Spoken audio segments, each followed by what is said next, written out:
Yeah, what's poppin', peeps? You got your boy Nandra here with another video on the verse. So, for today's video, we're gonna go ahead and we're gonna do the consequences for my feast back control. So, I definitely had a lot of fun playing this deck. I played it a bit on stream the other day. Then I also played it a little bit for my dailies today. So, this way I go ahead and I would have videos. Like when I played it on stream, I was like after the end of like a 7-hour stream, so I was making a lot of misplays there. Cause like I kind of just so 7 hours it kind of does stuff to you. Anyway, so I have a few different games for you guys. Now unfortunately this is apparently one of those like series where I played versus like a lot of like the same classes. Like I think like four of the games I'm about to show you, like two of them they're versus like 2 different players for 4 games. So you're gonna see like a lot of like rematches and things like that, which is kind of nice. So let's go and hop into it. Well, sorry, before we hop into it, I'll go ahead and show you guys the deck list if you guys haven't seen it.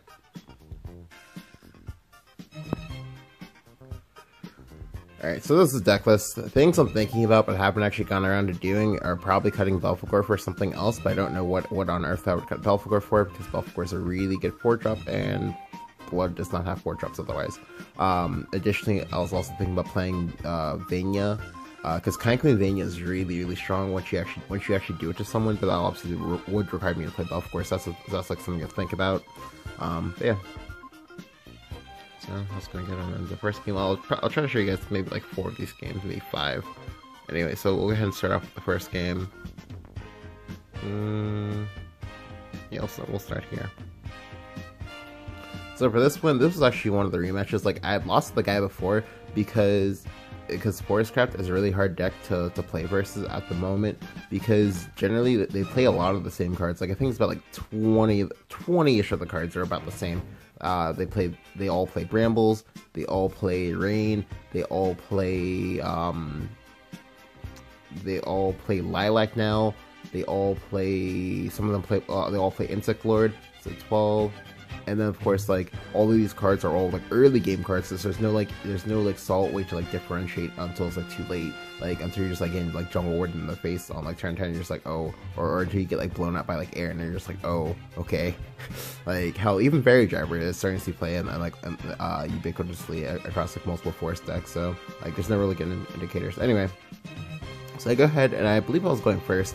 I toss back this Scarlet. Now I generally do like keeping Scarlet, but like I really want to find early game instead right now, because yeah, Forestcraft is a deck that like you have to be able to start going like really quickly. So I play a Baphomet here. Baphomet is pretty nice. Now here he plays that Rain Elfsmith. So again, it's really nice that he gave me the Rain Elfsmith immediately. So what I'll go ahead and do here is I'll actually go ahead and go face as opposed to trade. I do this because I know he's going to play Brambles here. Yep, he plays Brambles, and now because I don't have creatures for me to play, I can conveniently play around Brambles and just have fun.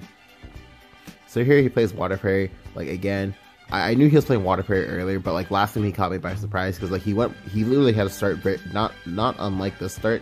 And then I got, I kind of just got bodied because it turned out he was not aggro and he was actually playing Jungle Wards and things like that. Anyway, so here, I just go ahead and I just play Bloodshrinker's Brand.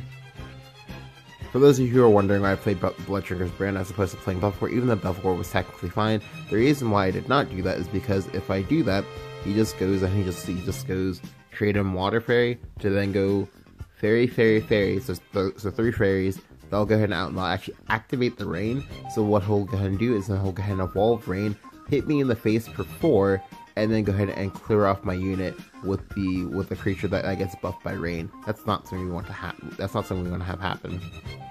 So here he plays Starry Elf. So this is one of the other issues with Force. Like they have a lot of like fixing to get their Brambles into play, but that's fine. Like I'm not playing too many creatures in the first place, so I don't mind taking hits.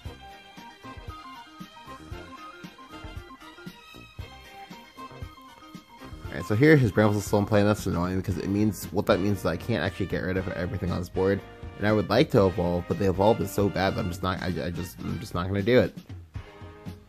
Yeah, because he plays Brambles here. So if I had evolved, what would happen is I would kill this Water Fairy that gives him another fairy. He would just trade in this fairy, and that's not good. I'd rather just like take the damage, yeah. So here, he hits me in the face for a little bit of damage, that's fine. what we'll go ahead and do here is I believe I just go ahead and slam Belphegor. I slam Belphegor because I need the cards. Now here I have to go ahead and slam Mask. I'm like, okay, that's a yikes, but that's fine.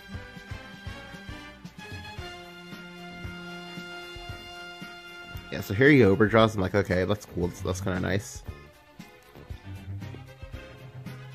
Yep, he plays Airbound here. The Airbound's disgustingly good. Yep, because my creature was at 4 attack. Now he's like, but he plays Brambles. I'm like, okay, that's fine. Now we'll see how he trades here. If he's gonna evolve, the trade and then push D damage. No, all right, so he just evolves the fairy to go face. I'm like, okay, cool. To be honest with you, he did that incorrectly. The reason why that line's incorrect is because, like, as you see here, I have Reacher the Archdemon. If you can put a creature above 3 HP, you should burst his blood. You should definitely do it, but he doesn't do it. I'm like, okay, cool. We can do something with this. All right, now here I make a horrible, incredibly horrible misplay. The correct play, for those of you who are wondering, is to go ahead and play Reacher the Archdemon. When factoring Reacher the Archdemon, you basically have to do whatever your mana pool is, -6, but then +3. So in this case, just do it as in like -3, and that's basically what happens there. So in that case, what it means is I go back up to 4. I can play it Belphegor here. I'm already in bench, so like I'm not gonna lose the trigger on this. Granted, it doesn't matter because like he doesn't play Storm units. So anyway, so I go ahead and I do it. But then I fuck up because I just like I like click too fast. This is really important. Just like let animations finish before you click. Yeah, I click too fast and I just like play Singer. So it's like I wasted a good opportunity to play a 4/4 here. The 4/4 applies a lot of pressure and it gives me cards immediately. Granted, the Singer gives me the same amount of cards. However, Singer does not pressure him. Belphegor does. Because if I had done that, I would have given me free space to play Spawn here. The Spawn's amazing. Especially because I have the Feast Bat in hand. That's also good too. So here I go ahead and hit him in the face and I go ahead and slam Spawn. Now to be honest with you, the play I could and should have gone for was I could and should have sacked this in. However, I don't do it because I realized that, oh, well, his Brambles is wearing off anyway. So I made the evolve because, like, I know he's playing Cassio. You need to evolve Spawn, specifically in this matchup, because Cassio will clear it, because they just need to have 8 cards in hand for Cassio. But yeah, here he plays that Aaron to block my Spawn shot. I'm like, yikes, this is frustrating. Like what am I gonna do? Because I'm at 5. Thankfully, I went first, so I'm not dead to Jungle Ward next turn. But I do probably have to trade with the Spawn. That's a feels bad, man. So I do thankfully pick up the Emeralda. I'm like, okay, cool, bet, awesome, this is great. So what I'll go ahead and do here is I actually go ahead and play a Baphomet first. So then I go ahead and play Scarlet. I play Scarlet this turn so I can heal. Like, I'm holding on to the Emeralda because I can use it next turn to clear up another Aaron if he has it.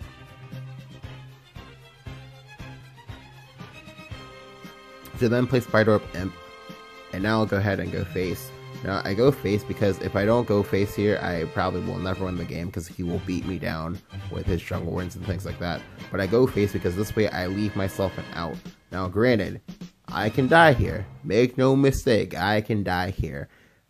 If he has the following card, if he has the following 2 or 3 cards, I will die. If he has any way to get rid of my ward without having to use his last evolve, I am dead. Like, so for example, if he has the following 2 cards, Fashionista Nelcha plus Demon Stress plus Paula, I'm dead. But I didn't see a Paula last game, and I haven't seen a Paula this game, so I'm gonna play around that. Additionally, possible other things that can kill me is him getting lucky with like Insect Lord snipes. Granted, in this case, you'd have to win a 1 and 4, but it's certainly possible for him to do.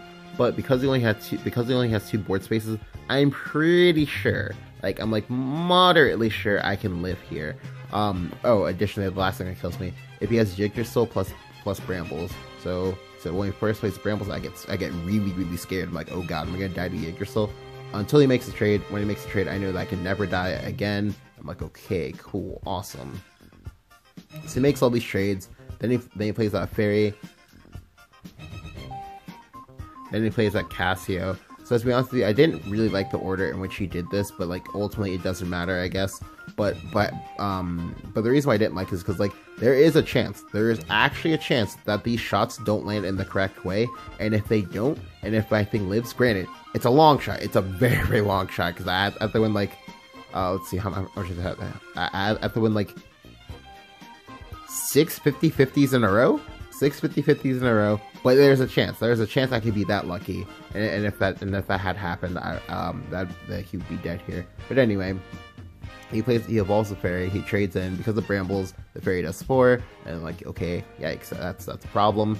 Because now he's, again, we're right back to where we were before. I did have Razor Claw as an out here, but unfortunately I don't get it. And so now what I have to do is I have to go ahead and try to figure out the line that keeps me alive if he has jungle elephant, or sorry, not jungle elephant, but jungle warden here. So what we'll go and ultimately do is we'll go ahead and play up Mask to play up Emeralda, and then we'll go ahead and go face. So I like this line a lot because like I only die. I don't even think I die immediately here, but I think I only die if I do die to some combination of him playing jungle warden here. Jungle warden here would actually just like destroy, or yeah, jungle warden here would just like destroy me because I can't get rid of the jungle wardens yet unless I top deck another like Emeralda, or unless I top deck Razor Claw. So here he goes space with everything to pop the mask immediately because he believes that he can't be punished here. However, he actually could have. He actually could have been punished here, but unfortunately, I don't have the correct 2 or 3 cards that I would need to do that. So in order for me to punish him, I would need to have Reach of the Archdemon, another spell, so say Bloodrinker's Brand, and then Scarlet. I believe I have enough mana to cast all 3 of those, and then yeah, he'd be dead. Or like Reach of the Archdemon into like say 2 Starling Chains, he's dead. Or Razor Claw, and he's just dead immediately.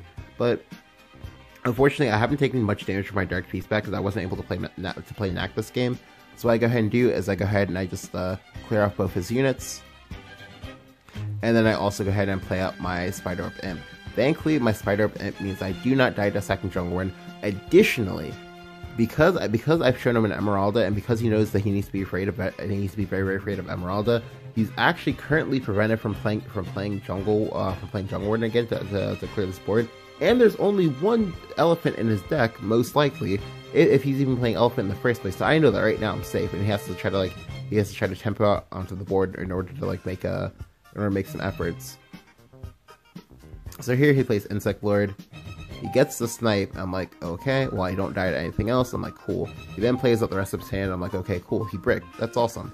So now what we're gonna see is we're gonna see the saddest Dark Beast bet you've ever seen. Like play a small violin, but then also pog check for this man because it does 1 damage because of the Belphegor from turn 4. Pog to the champ, and we're able to take the game, but just barely. This was a very, very close game, and I was like very, very surprised that I won, but we're able to get there.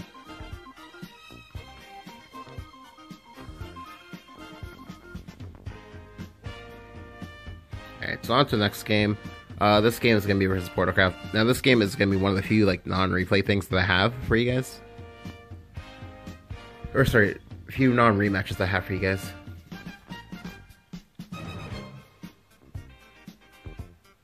So versus Portalcraft, I think versus Portalcraft, unironically, I've had the most success with this deck versus Portalcraft. That's kind of insane. Generally, what happens in this matchup is like if you get Knack going early, Portalcraft never heals. And as long as you can like stem the pressure, you're usually fine. So I just full keep this hand, which I know seems like crazy, and it was pretty crazy. But like I play a lot of cheat drops, so like, and this is a 3-4-5 curve, so this like feels pretty good. Like if I fail, I fail, but like I don't. It feels pretty hard for me to fail here, and I thankfully get rewarded.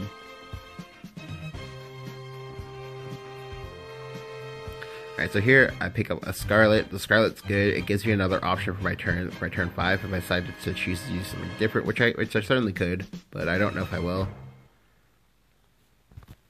But here he plays that for Machine Soldier. I'm like, okay. He makes the bump, but making the bump is smart. However, here what I go ahead and do is I'll go ahead and use my Bloodrinker's Brand, so that pays off for me to keep the removal. I'll go ahead and go face. The reason why I go face is because it's free damage. It's literally free damage. You only get punished if he has like if he has like Excel and he chooses to use Excel there. I don't think he's gonna do that. So, alright, so here he makes the trade back. Then he plays Nova of History. Nova of History gives me the information.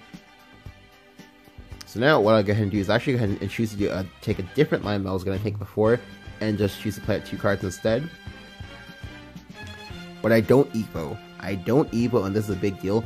The reason why is because, like, with the sole exception of Hawk Robbie, as well as some people who happen to be playing either Iron Forge Fighter or Gravity Kinetic Warrior, Portalcraft primarily plays 2/2s pre-6. Pre-6 they only play 2/2s, and then like the 1/2/3. So unless he has a 2/3 or the other two, like 4/4 or 4 HP creatures I mentioned, I cannot get punished.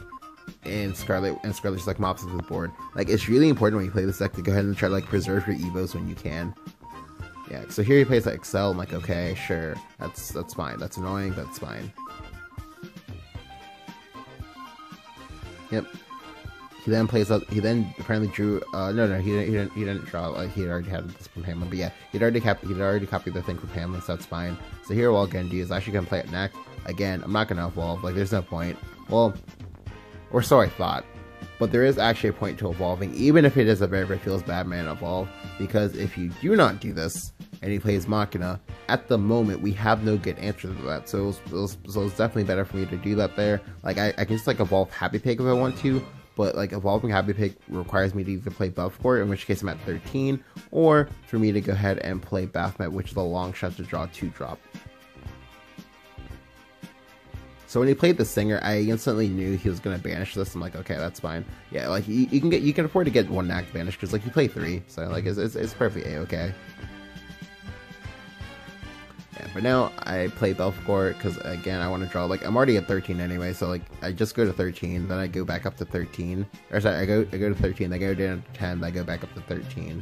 I evolved the Happy Pig here because again I do want to heal for a little bit when you can. He just uses Substitution, and I guarantee you right now he probably thinks I'm like Jorm or something like that. So if he has other substitutions, he's gonna save it for when he sees the Jorm. So here he plays that Mechwing Swordsman into Staircase to Paradise. When he did this, I was like, what the hell? What is wrong with you, friend? He then trades, and I'm like, okay. Actually, when I played this game, I'd actually forgotten about the puppet, even though he had literally just played it. But yeah, I'd actually forgotten about the puppet. So this makes sense. Like, he's doing this way. He doesn't overdraw. But I'm still very, very surprised by like why he's doing all this. The play doesn't make any sense to me. But that's fine. So here I go and I play Baphomet, looking for another Knack. I don't find it. I play Singer. Generally, when you're playing a deck that has both search, and search or tutor functions, as well as like card draw like this, you want to go ahead and do the tutor first, then the card draw next to try to remove like bad or I guess like unwanted draws from your pool. So here I go ahead and play Spider Web Imp. I'm like, okay, cool. So I have a ward up. I have some plays I can make. There's actually surprisingly not that much pressure on me. Like, most of the damage I've taken this game has all been like self-inflicted, as you can see here from the fact that we're charging up this Dark Feast Bat. But here he plays Zodiac Demon. I'm like,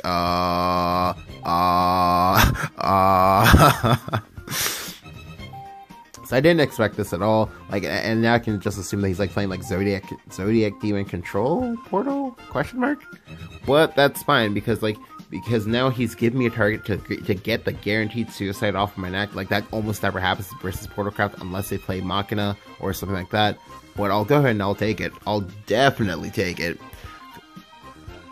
Because again, I want this Dark Feast Bat to charge up and just hit him for 1 billion. Because like, I'm never going to win a board-based game. It's actually going to be very, very surprising if I get like more than like say 4 or 5 damage on him this game. So here he gets the Prime Artifact back. Like, the Excel guarantees that I'm basically just gonna be like down 1 creature every single turn, and that will have to kill it as well. But here he just plays Zodiac Demon for another Zodiac Demon. Like, wow, he's playing 3 Zodiac Demons. That's crazy. So my mask pops instantly, and like, shit, that's scary. That's really, really scary. And here I take some damage. So to be honest with you, I didn't actually know whether or not I needed to play around Saphira here. I felt like I probably should. But at the same time, I ultimately decided, okay, I'm not going to do that. That seems like a waste. So what I'm going to do instead is I'm just going to play Scarlet, Chains, I heal up to then take more damage on purpose. To be honest with you, I wasn't even sure if this was correct or not, but I chose to do it because I have a Fat Ward in play. Additionally, I can go ahead and I have a 4/4 as well. His Excel is wearing off, and like I think he's only playing the Excel just this way. His prime artifacts he can always get to go face. But I did this, so now as you see here, like this is charged up significantly. 7 mana dual 8 is very, very, very, very nice. But here he plays an Airship Whale. I'm like, okay, that's an Airship Whale. And then he bumps in looking for an artifact, doesn't find the artifact. I'm like, great, awesome, amazing. So now he has to trade in, he loses a lot of damage, which now enables me to go face. I'm like, oh, amazing, that's nice.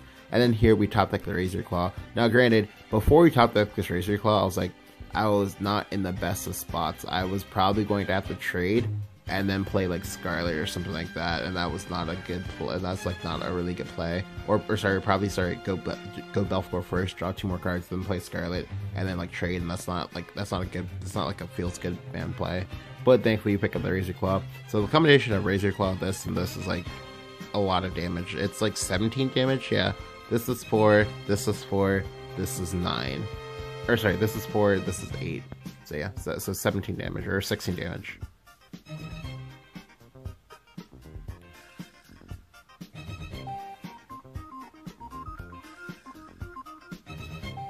Yeah, so he's just dead, and we're like, damn, awesome, amazing. Yeah, so like this usually how like the bulk of my games versus Portalcraft go. Like some games you get games where they just like out tempo you because they draw like multiple copies of either Hamlin or Biofab, or maybe say Miram.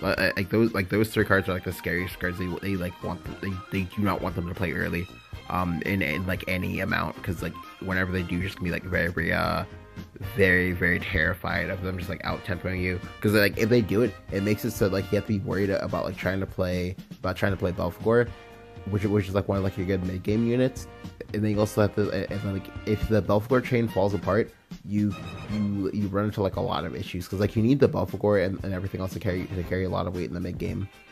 But anyway, so this game we're versus Blood, and like okay, so I didn't know what to expect. I just assumed he was probably gonna be aggro, and that's fine. Now versus aggro, you have a sort of like different game plan. You just try to prevent them from doing what they want to do, but you don't take as much damage as normal. Like for example, like you probably never play Belfgor unless you're already in Vengeance here, just because they could be playing Old Blood King, and if they are, you're just like always dead. So anyway, when he plays Mystic Ring here, I'm like, oh, okay, so I don't know what I'm versus now. That's terrifying. I thought he was probably going to be Jormungand. I'm like, okay. So here I play at Happy Pig.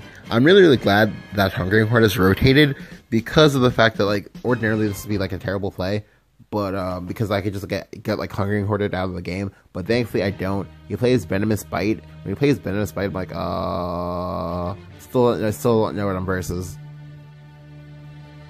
He then plays out the Serpent, and the second he plays out the Serpent's like, oh god, he's gonna evolve this, isn't he? Yup. So I don't know what is in his hand. I don't know what's in his hand, but like I know he bricked somehow. I don't know bricked with what, but I don't know. But he just like Razor Claws my face. The young Razor Claw my face on turn 4. Yeah, I didn't understand that play at all. But thankfully I have Knack. I go ahead and evolve the Knack immediately. It's just a snap evolve. Because I can clearly see now this is going to be a game where I just like evolve 2 Knacks. And then have like double massive Black Death plus AoE. And we just like sit and we just like wait until he drops dead. So again, you play Spider Up Imp here. I'm like, oh god, he's going to evolve this one too. Oh god, he evolved it too. Now imagine if he just saved the Razor Claw, by the way. Like, he would have been A-okay, right? But then he just Razor Claws me again. I'm like, what's going on? What am I watching? Well, that's fine. That's fine. Like, we'll just kind of slam down Knack here. Knack's amazing. Now, to be honest with you, what you could slam down instead is you can actually go ahead and slam down Scarlet, because I am not sure, but I think he might have played like Hind Queen Vania here, and then like made me sad. But that would have been fine, because like I topped like a Scarlet. But if you did not have the Scarlet, or if you did not have the Starling Change, you would just always play Scarlet instead. But here he plays Bandersnatch. I'm like, oh, okay, I see now. Thankfully it wasn't turn 7, but I think he might have thought it was turn. I don't know what he thought, but like he might have thought it was turn 7. Anyway, we pick up our own Razor Claw, and we're like, okay, cool. So I believe I've taken. I don't even know. I don't even know right now. Like I know I've taken a lot of pings, but I don't know if it's enough pings to kill him. But anyway, here I just gonna play at Scarlet, and I play Mask of Black Death. Thankfully, because you are actually taking damage with this, it does actually stack. It does actually stack your Dark Feast Bat. But here he goes ahead and he plays Bandersnatch. I'm like, oh, okay, you just had 2 Bandersnatches then, huh? All right, cool. So now we're in a very, very interesting situation. So I had some options here. I had a lot of options. Now one option is I could go ahead and I could just Razor Claw space. Now to be honest with you, like Razor Clawing space, that's a little bit ambitious, and I'm gonna ultimately choose not to do that. The other option is I can go ahead and play Singer. I play Singer to go ahead and dig for cards, but if I play Singer, I give him the out of playing Kind Queen Banya. Except now I know that, like, oh well, because he's playing Bandersnatch, he might not have that. Additionally, there's the third issue of, oh, what if he also is playing what if he's playing the vampire brand thing, the one that gives his creatures lifesteal. If he's playing that, I'm probably going to lose if I give him a creature. However, I just decided to go for it, just trying to like dig for the lethal. Because if I find the one of second Razor Claw, I win, right? But I don't find it, so now I have to play at the second mask. I'm like, okay. Like, I only played the second mask because I wasn't sure like if there was any other way that could kill me. So I decided to go for this because I have the hidden lethal in my hand. I have Razor Claw plus like Emerald. That's more than enough to kill him. But here we see that he gets out the Soul Dominator. I'm like, okay. He then plays Gift. I'm like, okay. That's not enough to kill me, friend. If it had been Old Blood King, maybe Kappa. But yeah. But then he just like concedes because like he knows he's dead. He knows he's dead. I know he's dead. So.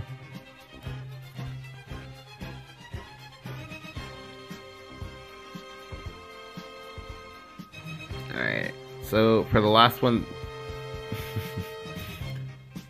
this is gonna be like the last game of the stream, or sorry, last game of the video. But yeah, so this one is yet another Portercraft game. So I lost to this guy before, but like the game I lost to this guy before was insane, honestly insane. He won a 1 in 39, oh 1 in 39, and then like just snowballed and just like won the game off of that, But thankfully that gave us information about what he's playing. So I'll go ahead and toss back everything. Fenrir has been like pretty nice, but like I want to draw early game. I want to draw like say my Nax before he finds subs, because like he might forget that he just like played me a game ago, and he might like use like subs on things he shouldn't use subs on, because that is a Portalcraft thing that I see people do all the time, is that like when you're versus blood and they very, very clearly show you that they're not aggro blood, and they just like use subs on whatever they can.